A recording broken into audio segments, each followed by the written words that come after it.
ਸਤਿ ਸ਼੍ਰੀ ਅਕਾਲ ਜੀ ਦੋਸਤੋ, ਸਭ ਦਾ ਸਵਾਗਤ ਕਰਦਾ ਹਾਂ ਆਪਣੇ YouTube channel study point with entertainment ਪਰ। ਦੋਸਤੋ, ਆਸ਼ਾ ਹੈ ਕਿ ਤੁਹਾਡੀ PSSB ਕਲਰਕ ਦੀ ਟਾਈਪਿੰਗ ਟੈਸਟ ਦੀ ਤਿਆਰੀ ਬਹੁਤ ਵਧੀਆ ਚੱਲ ਰਹੀ ਹੋਵੇਗੀ। ਜਿਹੜੇ ਸਟੂਡੈਂਟ ਦੇ ਨੰਬਰ ਵਧੀਆ ਬਣ ਰਹੇ ਹਨ ਉਹ ਸਾਰੇ ਹੁਣ PSSB ਕਲਰਕ ਦੀ ਟਾਈਪਿੰਗ ਟੈਸਟ ਦੀ ਤਿਆਰੀ ਵਿੱਚ ਲੱਗੇ ਹੋਏ ਹਨ।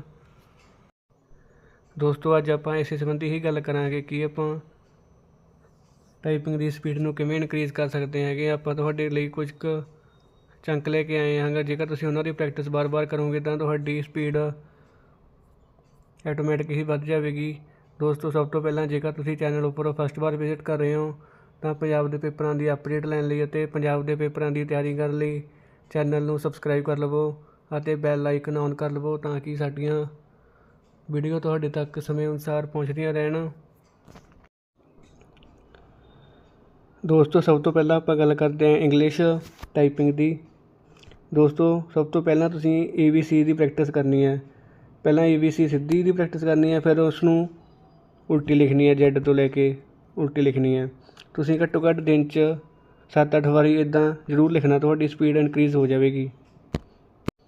ABC ਲਿਖਣੀ ਹੈ ਤੁਸੀਂ, ਇਸ ਵਿੱਚ ਛੋਟੀ ABC ਵੀ ਲਿਖ ਕੇ ਦੇਖਣੀ ਹੈਗੀ। ਨਾਲੇ ਛੋਟੀ ABC ਭਾਵ ਕਿ ਜਿਵੇਂ ਆਪਾਂ ਉਹਦੇ ਨਾਲ ਲਿਖਦੇ ਹੈਗੇ ਸ਼ਿਫਟ ਦੱਬ ਕੇ ਲਿਖਦੇ ਹਾਂ ਉੱਦਾਂ ਵੀ ਪ੍ਰੈਕਟਿਸ ਕਰਨੀ ਹੈ ਅਤੇ ਵਿਦਆਊਟ ਸ਼ਿਫਟ ਵੀ ਪ੍ਰੈਕਟਿਸ ਕਰਨੀ ਹੈ। ਦੋਨੋਂ ਨਾਲ ਪ੍ਰੈਕਟਿਸ ਕਰਨੀ ਹੈਗੀ। ਨੈਕਸਟ ਆਪਣੇ ਕੋਲ ਇਹ ਲਾਈਨ ਹੈਗੀ। ਤੁਸੀਂ ਇਹ ਲਾਈਨ ਨੂੰ ਘੱਟੋ ਘੱਟ ਡੇਲੀ 12 ਤੋਂ 15 ਵਾਰ ਪ੍ਰੈਕਟਿਸ ਕਰਨੀ ਹੈ। ਜਦੋਂ ਵੀ ਤੁਸੀਂ ਟਾਈਪਿੰਗ ਦੀ ਪ੍ਰੈਕਟਿਸ ਸਟਾਰਟ ਕਰਨੀ ਹੈ, ਪਹਿਲਾਂ ਤੁਸੀਂ ਘੱਟੋ ਘੱਟ 10 ਤੋਂ 12 ਵਾਰੀ ਇਸ ਦੀ ਪ੍ਰੈਕਟਿਸ ਜ਼ਰੂਰ ਕਰਨੀ ਹੈ, ਕਿਉਂਕਿ ਇਹ ਲਾਈਨ ਇੱਦਾਂ ਦੀ ਹੈ। ਇਸ ਵਿੱਚ ਆਪਣੇ ਜੋ ਵੀ ਆਪਣੀ ABC ਦੇ ਸਾਰੇ ਕਰੈਕਟਰ ਹੈਗੇ ਨੇ, ਇਸ ਵਿੱਚ ਤੁਸੀਂ ਇਸ ਨੂੰ ਵਾਰ-ਵਾਰ ਪ੍ਰੈਕਟਿਸ ਕਰੋਗੇ ਤਾਂ ਤੁਹਾਡੀ ਸਾਰੀ ਜੋ ਕੀਜ਼ ਹੈਗੀਆਂ ਸਾਰੀ ਕੀਜ਼ ਦੀ ਪ੍ਰੈਕਟਿਸ ਹੋ ਜਾਵੇਗੀ। ਸਾਰੇ ਸਟੂਡੈਂਟ ਤੁਸੀਂ ਇਹਨਾਂ ਦਾ ਸਕਰੀਨਸ਼ਾਟ ਲੈ ਲਓ। ਤੁਸੀਂ ਇਸ ਦੀ ਵਾਰ-ਵਾਰ ਪ੍ਰੈਕਟਿਸ ਕਰਨੀ ਹੈ, ਤੁਹਾਡੀ ਸਪੀਡ ਇੰਗਲਿਸ਼ ਦੀ ਆਰਾਮ ਨਾਲ ਇਨਕਰੀਜ਼ ਹੋਵੇਗੀ। ਘੱਟੋ ਘੱਟ ਤੁਸੀਂ ਦਿਨ ਵਿੱਚ 10 ਤੋਂ 12 ਵਾਰ ਇਸ ਦੀ ਪ੍ਰੈਕਟਿਸ ਜ਼ਰੂਰ ਕਰਨੀ ਹੈ। ਸਭ ਤੋਂ ਪਹਿਲਾਂ ਤੁਸੀਂ ਪ੍ਰੈਕਟਿਸ ਕਰਨੀ ਹੈ ABC ਦੀ ਲਾਈਨ ਵਾਰ ਅਤੇ ਉਸ ਤੋਂ ਬਾਅਦ ਇਹ ਲਾਈਨ ਦੀ ਪ੍ਰੈਕਟਿਸ ਕਰਨੀ ਹੈ। ਇੰਗਲਿਸ਼ ਦੀ ਪ੍ਰੈਕਟਿਸ ਲਈ ਇੰਨਾ ਹੀ ਬਹੁਤ ਹੈ। ਤੁਸੀਂ ਇਹਨਾਂ ਨੂੰ ਵਾਰ-ਵਾਰ ਪ੍ਰੈਕਟਿਸ ਕਰੋਗੇ ਤਾਂ ਤੁਹਾਡੀ ਸਪੀਡ ਇਨਕਰੀਜ਼ ਆਰਾਮ ਨਾਲ ਹੋ ਜਾਵੇਗੀ। ਨੈਕਸਟ ਆਪਾਂ ਗੱਲ ਕਰਦੇ ਹੈਗੇ ਪੰਜਾਬੀ ਦੀ ਟਾਈਪਿੰਗ ਦੀ।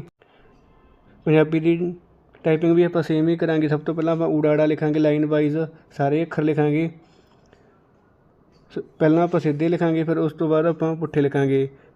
ਈੜੀ ਲਾਵਾਂ ਤੋਂ ਲੈ ਕੇ ਆਪਾਂ ਮਤਲਬ ਕਿ ਇੱਧਰੋਂ ਚੱਲਾਂਗੇ। ਇਸ ਨਾਲ ਤੁਹਾਡੀ ਪ੍ਰੈਕਟਿਸ ਬਹੁਤ ਵਧੀਆ ਹੋ ਜਾਵੇਗੀ, ਕਿਉਂਕਿ ਤੁਹਾਡੀ ਸਾਰੀਆਂ ਕੀਜ਼ ਦੀ ਪ੍ਰੈਕਟਿਸ ਹੋ ਜਾਵੇਗੀ ਇਸ ਨਾਲ। ਦੋਸਤੋ, ਇਹ ਇੱਕ ਬਹੁਤ ਵਧੀਆ ਮੈਥਡ ਹੈਗਾ। ਇਸ ਲਈ ਤੁਸੀਂ ਜ਼ਰੂਰ ਪ੍ਰੈਕਟਿਸ ਕਰਨੀ ਹੈ। ਤੁਸੀਂ ਇਸ ਦੀ ਪ੍ਰੈਕਟਿਸ ਹਫ਼ਤਾ 10 ਦਿਨ ਕੀਤੀ ਨਾ, ਤੁਹਾਨੂੰ ਆਪਣੇ ਆਪ ਪਤਾ ਚੱਲ ਜਾਵੇਗਾ, ਤੁਹਾਡੀ ਸਪੀਡ ਜ਼ਰੂਰ ਵਧੇਗੀ।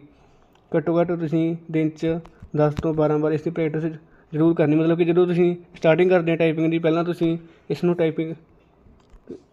ਇਸ ਦੀ ਪ੍ਰੈਕਟਿਸ ਕਰਨੀ ਹੈ ਸਭ ਤੋਂ ਪਹਿਲਾਂ। ਨੈਕਸਟ ਆਪਣੇ ਕੋਲ ਇਹ ਪੈਰਾ ਹੈਗਾ। ਇਹ ਪੈਰਾ ਇਹਨਾਂ ਨੇ ਜਦੋਂ ਲਾਸਟ ਵਾਰ ਇਹਨਾਂ ਨੇ ਟਾਈਪਿੰਗ ਟੈਸਟ ਲਿੱਤਾ ਸੀਗਾ, ਉਦੋਂ ਜੋ ਇਹਨਾਂ ਨੇ ਡੈਮੋ ਦਿੱਤੀ ਸੀ ਉਸ ਵਿੱਚ ਇਹ ਪੈਰੇ ਸੀਗੇ। 3 ਪੈਰੇ ਦਿੱਤੇ ਸੀ ਉਹਨਾਂ ਵਿੱਚ। ਸਭ ਤੋਂ ਪਹਿਲਾਂ ਪੈਰਾ ਇਹ ਸੀਗਾ, ਬਿਲਕੁਲ ਇੱਦਾਂ ਦਾ ਹੀ ਪੈਰਾ ਤੁਹਾਨੂੰ ਆਵੇਗਾ, ਭਾਵ ਕਿ ਜਿਸ ਨੂੰ ਇਹਨਾਂ ਨੇ ਕਿਹਾ ਹੈਗਾ ਚੈਂਕ ਇੱਦਾਂ ਦੀ ਹੋਵੇਗਾ, ਜਿਸ ਵਿੱਚ ਤੁਹਾਡੇ ਕੋਲ 2 ਤੋਂ 3 ਲਾਈਨਾਂ ਹੋਣਗੀਆਂ ਅਤੇ ਇੰਨੇ ਤੁਹਾਡੇ ਕੋਲ ਅੱਖਰ ਹੋਣਗੇ। ਤੁਸੀਂ ਇਸ ਨੂੰ ਟਾਈਪ ਕਰਨਾ ਹੈਗਾ। ਉਸ ਤੋਂ ਬਾਅਦ ਤੁਸੀਂ ਇਸ ਨੂੰ ਟਾਈਪ ਕਰਨ ਤੋਂ ਬਾਅਦ ਤੁਸੀਂ ਦੱਬੋਗੇ ਐਂਟਰ, ਤਾਂ ਤੁਹਾਡੇ ਕੋਲ ਨੈਕਸਟ ਪੈਰਾ ਆ ਜਾਵੇਗਾ। ਤੁਸੀਂ ਇਸ ਦੀ ਪ੍ਰੈਕਟਿਸ ਜ਼ਰੂਰ ਕਰਨੀ ਹੈ ਇਹ ਪੈਰੇ ਦੀ। ਨੈਕਸਟ ਆਪਣੇ ਕੋਲ ਪੈਰਾ ਹੈਗਾ ਇਹ ਸੈਕਿੰਡ ਪੈਰਾ ਹੈਗਾ। ਇਹ ਪੈਰੇ ਡੈਮੋ 'ਚ ਆਏ ਸੀਗੇ ਲਾਸਟ ਈਅਰ, ਜਦੋਂ ਵੀ ਇਸ ਦਾ ਟੈਸਟ ਹੋਇਆ ਸੀਗਾ ਉਦੋਂ ਡੈਮੋ 'ਚ ਆਏ ਸੀਗੇ। ਬਿਲਕੁਲ ਇਸੇ ਤਰ੍ਹਾਂ ਦੀ ਤੁਹਾਨੂੰ ਜੋ ਵੀ ਤੁਹਾਡਾ ਪੇਪਰ ਹੋਵੇਗਾ ਉਸ ਵਿੱਚ ਇੱਦਾਂ ਦੇ ਪੈਰੇ ਹੀ ਆਉਣਗੇ। ਨੈਕਸਟ ਇਹ ਤੁਹਾਡੇ ਕੋਲ ਤੀਜਾ ਪੈਰਾ ਹੈਗਾ। ਇਹ ਡੈਮੋ ਵਿੱਚ ਤਿੰਨੇ ਪੈਰੇ ਸਨ।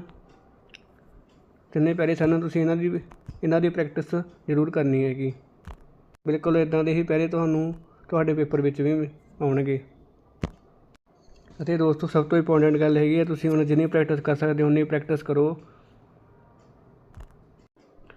ਕਿਉਂਕਿ ਜੋ ਪ੍ਰੈਕਟਿਸ ਹੁੰਦੀ ਹੈ ਉਹੀ ਹੁੰਦੀ ਹੈ ਸਕਸੈਸ ਦੀ ਕੀ ਹੁੰਦੀ ਹੈ। ਜਿੰਨੀ ਤੁਸੀਂ ਪ੍ਰੈਕਟਿਸ ਕਰੋਗੇ ਤੁਹਾਡੀ ਸਪੀਡ ਉਨੀ ਹੀ ਵਧੇਗੀ। ਹੁਣ ਤੁਸੀਂ ਕੋਈ ਵੀ ਇੰਨਾ ਨਹੀਂ ਦੇਖਣਾ ਸੀ 1 ਘੰਟਾ ਪ੍ਰੈਕਟਿਸ ਕਰਨੀ ਹੈ ਜਾਂ 2 ਘੰਟੇ, ਤੁਸੀਂ ਬਿਲਕੁਲ ਵੀ ਟਾਈਮ ਨਹੀਂ ਦੇਖਣਾ। ਜਿੰਨਾ ਤੁਸੀਂ ਆਪਣਾ ਟਾਈਮ ਇਸ ਵਿੱਚ ਦੇ ਸਕਦੇ ਹੋ, ਜਿੰਨਾ ਟਾਈਮ ਕਰ ਸਕਦੇ ਹੋ ਪ੍ਰੈਕਟਿਸ 3-4 ਘੰਟੇ, ਉਨਾ ਟਾਈਮ ਕਰੋ, ਕਿਉਂਕਿ ਇਹ ਟਾਈਮ ਵਾਰ ਨਹੀਂ ਆਉਂਦਾ। ਤੁਹਾਡੇ ਬਹੁਤ ਵਧੀਆ ਨੰਬਰ ਆਏ ਹੋਣਗੇ, ਜਿਹੜੇ ਵੀ ਹੁਣ ਇਸ ਦੀ ਟਾਈਪਿੰਗ ਦੀ ਤਿਆਰੀ ਕਰ ਰਹੇ ਤੁਹਾਡੇ ਨੰਬਰ ਵਧੀਆ ਹੀ ਆਉਣਗੇ। ਇਸ ਲਈ ਆਪਣੀ ਟਾਈਪਿੰਗ ਦੀ ਤਿਆਰੀ ਕਰੋ। 1.5-2 ਮਹੀਨੇ ਦੀ ਗੱਲ ਹੈਗੀ ਕਿ ਤੁਹਾਡਾ ਆਰਾਮ ਨਾਲ ਜੋ ਹੈਗਾ ਗਾ ਟਾਈਪਿੰਗ ਟੈਸਟ ਕਲੀਅਰ ਹੋ ਜਾਵੇਗਾ। ਜੇਕਰ ਤੁਹਾਨੂੰ ਹੋਰ ਵੀ ਕੋਈ ਵੀ ਇਸ ਵਿੱਚ ਡਾਊਟ ਜਾਂ ਪ੍ਰੋਬਲਮ ਆ ਰਹੀ ਹੈ ਤੁਸੀਂ ਜ਼ਰੂਰ ਪੁੱਛ ਸਕਦੇ ਹੋ, ਮੈਂ ਉਸਦਾ ਜ਼ਰੂਰ ਰਿਪਲਾਈ ਕਰਾਂਗਾ। ਦੋਸਤੋ, ਅਗਰ ਇਸ ਸੰਬੰਧੀ ਕੋਈ ਹੋਰ ਅਪਡੇਟ ਆਉਂਦੀ ਹੈ ਆਪਾਂ ਤੁਹਾਡੇ ਤੱਕ ਜਲਦੀ ਸ਼ੇਅਰ ਕਰਾਂਗੇ। ਇਸ ਲਈ ਚੈਨਲ ਨੂੰ ਜ਼ਰੂਰ ਸਬਸਕ੍ਰਾਈਬ ਕਰ ਲਵੋ, ਵੀਡੀਓ ਨੂੰ ਲਾਈਕ ਅਤੇ ਆਪਣੇ ਦੋਸਤਾਂ ਤੱਕ ਸ਼ੇਅਰ ਜ਼ਰੂਰ ਕਰਿਓ। ਸਭ ਦਾ ਬਹੁਤ ਬਹੁਤ ਧੰਨਵਾਦ। ਆਪਾਂ ਜਲਦ ਮਿਲਦੇ ਹਾਂ ਆਪਣੀ ਅਗਲੀ ਕਲਾਸ ਵਿੱਚ।